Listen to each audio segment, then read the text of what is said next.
Hello student, class 9-এর রাধারানী বঙ্কিমচন্দ্র চট্টোপাধ্যায় আজকে আমি তোমাদের পড়াবো। লেখক পরিচিতি নিজেরা পড়বে। আমি স্ক্রিনে দিয়ে দিয়েছি, তোমরা স্ক্রিনশট তুলতে পারো বা তোমরা লিখতে পারো। নামকরণটাও নিজেরা পড়ে নেবে, ঠিক আছে? রাধারানী এক গরিব বিধবা মায়ের মেয়ে। এক সময় বড়লোক হলেও জাতির সঙ্গে মামলা মোকদ্দমায় হেরে যায়। ফলে তার মা নিঃসঙ্গ হয়ে যান। কুটিরে বসবাস এবং পরিশ্রম করে কোনো রকম তার দিন চলত। কিন্তু তিনি অসুস্থ হয়ে পড়ায় মা ও মেয়ের উপবাস চলতে লাগলো। এই সময় মায়ের পথ্যর চিন্তায় অস্থির হয়ে রাধারানী বন থেকে ফুল তুলে মালা গাঁথল। রথের হাটে তা বিক্রি করে মায়ের পথ্যর জন্য অর্থ সংগ্রহ করা। কিন্তু বৃষ্টিতে রথের মেলা ভেঙে গেল।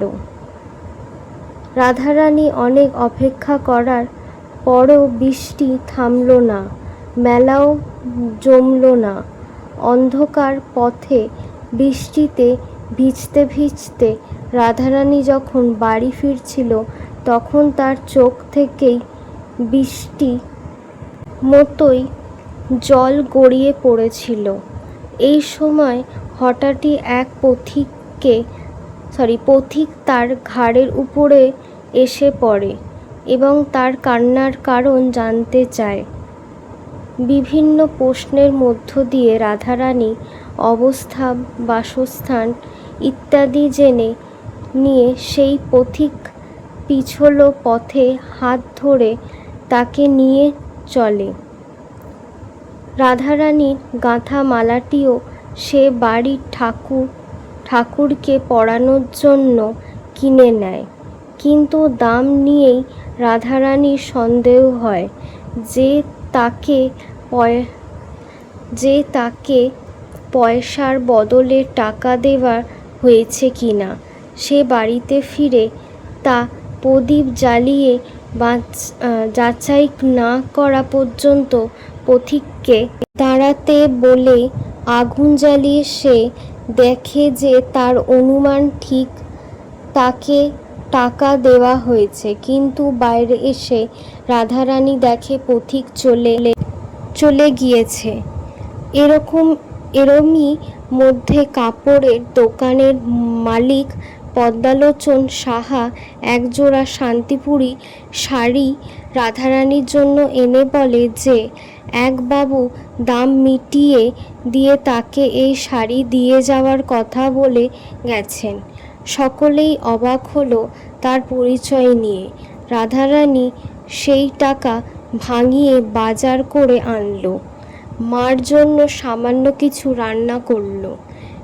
এরপর মাকে ভাত বেড়ে দেওয়ার জন্য যখন ঘর ঝাড় দিচ্ছে, তখন সে একটি নোট কুড়িয়ে পেল। তাতে রাধারানীর নাম লেখা আছে, দাতার নামও লেখা আছে, রুক্মিণী কুমার রায়। কিন্তু অনেক চেষ্টা করেও তার খোঁজ তারা পেল না। রাধারানীরা নোটটি না ভাঙিয়ে তুলে রাখল, কারণ তারা গরিব হলেও লোভী নয়।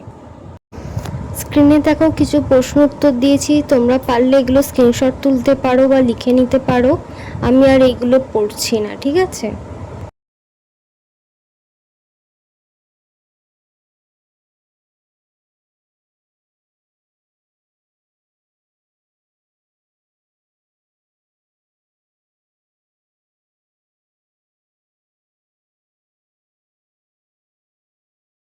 যারা যারা ক্লাস করতে ইচ্ছুক তারা এই জিমেলে জয়েন হতে পারো অনলাইন আর অফলাইন ক্লাসের জন্য।